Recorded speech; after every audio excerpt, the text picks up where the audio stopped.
This is Podco Media Networks. On episode 84 of Confessions of a Marketer, we're talking social media marketing.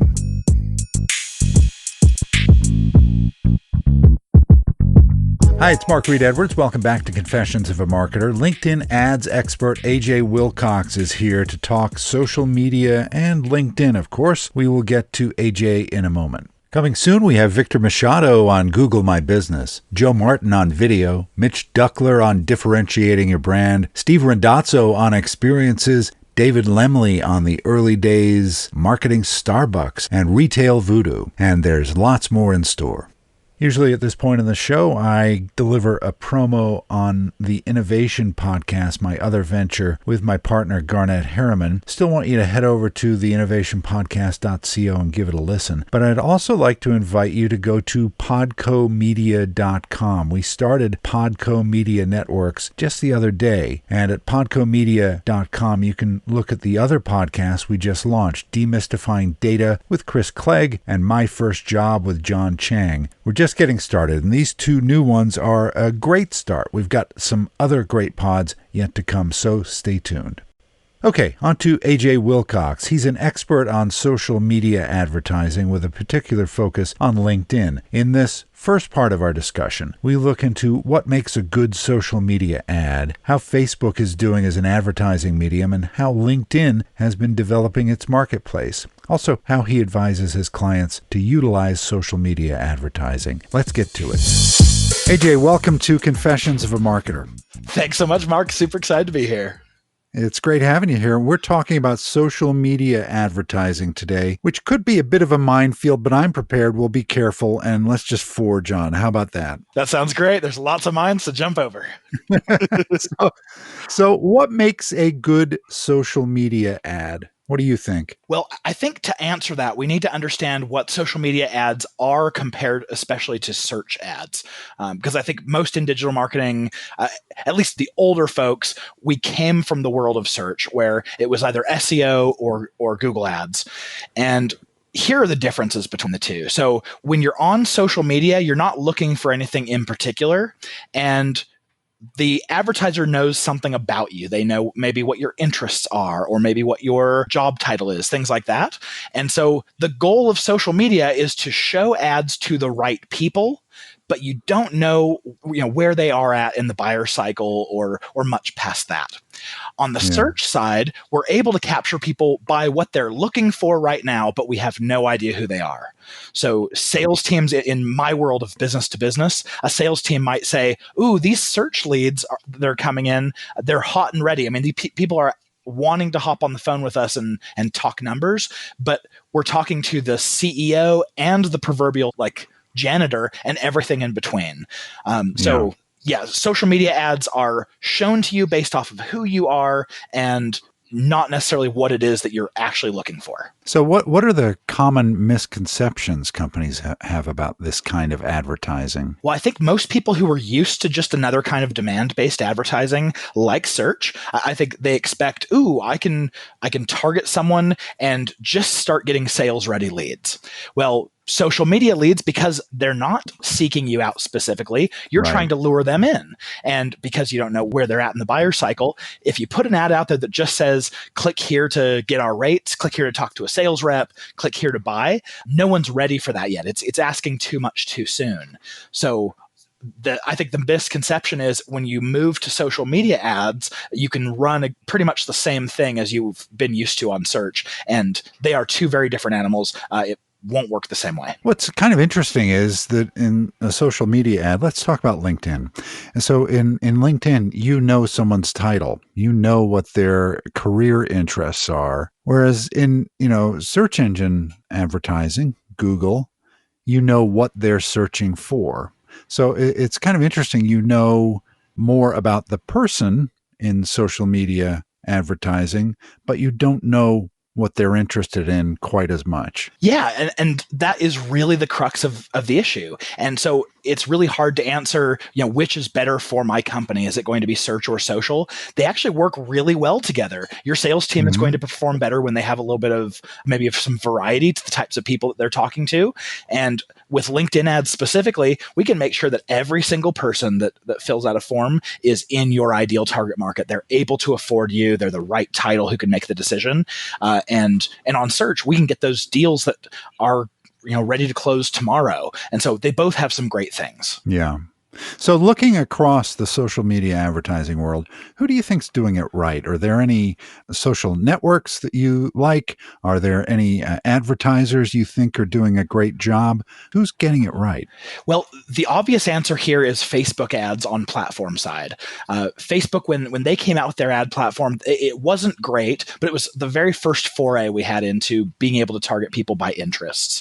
And then as they built out the platform, I like to call it a bit of a Frankenstein platform, not because it was bad, but more they just started with a core product that was good, and then they started adding more good things to it, and it just became complex. So when you log into Facebook as a new marketer, you might go, oh man, what have I gotten myself into? But there's just feature after feature after feature. They have a giant data science and engineering team, and they're constantly building out new things and innovating. The other really cool part about Facebook is they started out with the same model Google did, which is put prices, right at the floor. So every single person who comes on and tests it out has success, and grassroots, they go and tell their friends, hey, you got to come try Facebook ads. They're amazing. And as more and more people get on and experience success together, prices go up, and it becomes more of a game of, okay, who can get ahead of each other? But they started out and got mass adoption.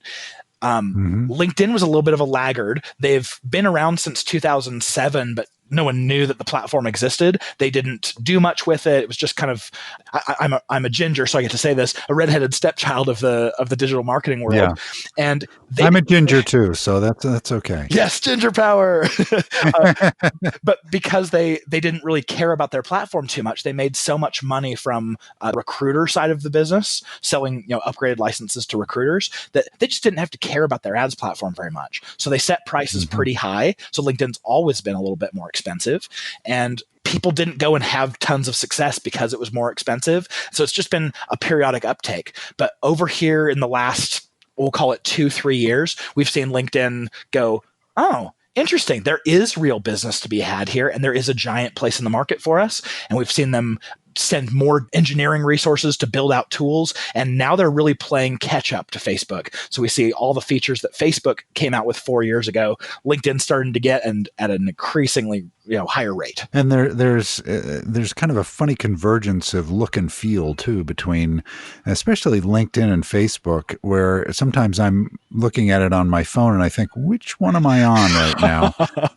And obviously when you really look, it's clear which one you're on, but there's kind of a user interface similarity between a lot of these platforms, I think. It's true. And I hate to say it, but I think it's intended. I don't know if there are people inside of each of the social networks specifically saying, ooh, Facebook came up with that. Let's come out, let's go and chase that. But you're right. They're converging at a fast rate. I know Facebook just had an overhaul here in the last few weeks, and I've been told it looks totally different, and it even looks closer to what LinkedIn used to look like. So there's even some crossover there. But I do know that you asked about who's doing it right. I don't have specific names to give you. Maybe we can go into specific situations and I can say, things like that. But what I think is really helpful is understanding, because social media and search both have some real pluses and minuses to them. There are certain types of companies or industries who may be predisposed to have more success on one or the other. Yeah. So I think what I break it down by is, if you have a company that has a product category that people already know, search is probably going to be really good for you, because, like, for instance, if your category is something like, I'm trying to come up with a good example here. If it's something like word processing software, people already know what word processors are. They already have the computers for it. And so they're going to go to a search engine and type that. And if that's what you sell, there's a really good chance that search is going to be amazing for you. But where social all of a sudden starts to make a lot of sense is, let's say that your product is new or disruptive and the category hasn't been created yet. because social media is a kind of display ad where you're showing people something based on just their characteristics and not what they're looking for, you can get a disruptive and new service in front of them to catch their attention and inform them that the category exists. And so as you advertise to people over social media, you can kind of think of it as your first line of defense. You're educating people that you exist. And the more social media advertising you do, the more effective you'll see your search advertising become, because now people know who you are and they'll specifically go and search for you on search engines. Let's mine that vein a little bit more. Let's think about your daily business with your clients. How do you advise your clients to utilize social media advertising? Well, social media is really fun, especially as it comes to LinkedIn, because we can get so specific about who our audiences are. So let's say a new client comes to us and they say, hey, we sell a product or a service to HR professionals. I can go in specifically, on Facebook, what you might do is say, if someone has an interest in HR and they work at a workplace that seems to be a little bit larger, that's about as specific as you can get on Facebook. But on LinkedIn, I can go and say, let's create a separate bucket for HR managers, another one for HR directors, another one for HR VPs, and another one for HROs. And even if we launch exactly the same 2 ads inside of each one of those buckets, what we're learning about each of those segments is what level of seniority tends to engage best with my content, what's more appropriate for them, what do they care about, and especially those seniorities in this example that aren't engaging with my content. And so how do I go and create better content for them and speak to that audience better? So it's a little bit of audience research at the same time as lead generation. You can learn so much more because the filters you have are so much more specific.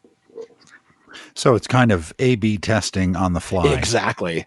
And we do this a little bit on search too, but it's all keyword based. What's the difference in buyer intent between someone saying HR software pricing and cheap HR software? There's a really good chance that, someone who's in looking for cheap, it may be a little bit higher in the funnel. And then someone looking for HR software pricing might be a little bit lower. And so there's all these nuances there, but I sure love segmenting by audience. That's what makes LinkedIn so powerful for me. All right, next time AJ is back and we'll dive more into LinkedIn, the metrics he follows, and what he tells clients who come to him looking for help. So stay with us. This episode of Confessions of a Marketer was written, produced, and edited by yours truly. T. Jordan of A-Class Productions wrote the theme music. Confessions of a Marketer is a trademark of Podco Media Networks, and this episode is copyright 2019. I'm Mark Reed Edwards. See you next time.